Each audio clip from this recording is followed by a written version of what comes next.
this is Chris Reese, the co-director at Ben Studio. You guys have seen a lot of trailers and video footage of Resistance Retribution. Now I'd like to take you in and show you how it all works. As you can see, I'm moving around with the controller here.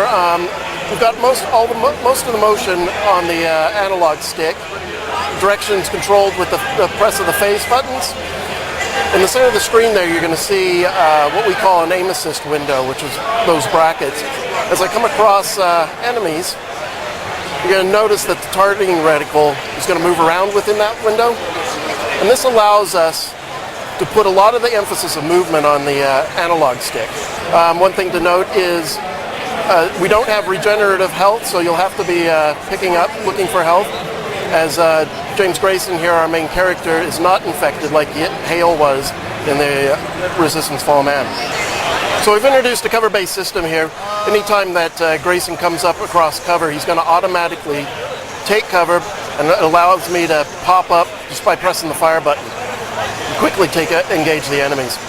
We also have a quick select on the for the weapons, being able to cycle through weapons very quickly just with the tap of a button.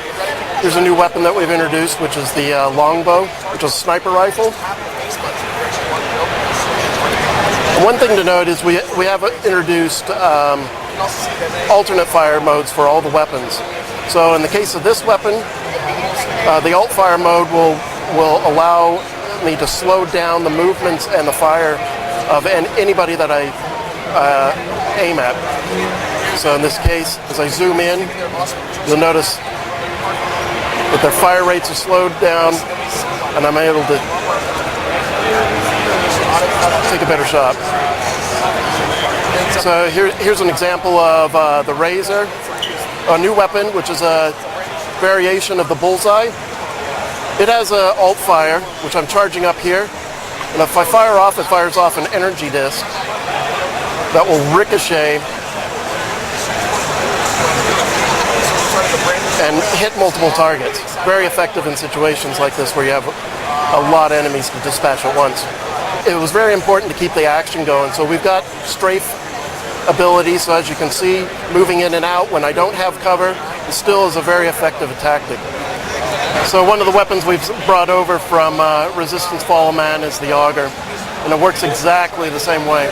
So it provides a shield with the alt fire that I can use for cover, as well as give me an advantage, an extra advantage for my shots doing more damage. So this will give you a little bit of an idea of some of the scale that we've got going on in these levels. So in this mission, we've got to be able to take out this mech. He's got a vulnerability on the backside of him, so I'm going to have to lure him away so that I can get a good shot at him. And I have to stay out of his line of fire. So he's going to be relentless with the amount of fire that he sends at me.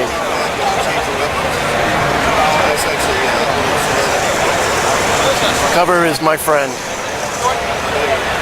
So there was a little bit of taste of what Resistance Retribution on the PSP is all about. There's plenty more to come.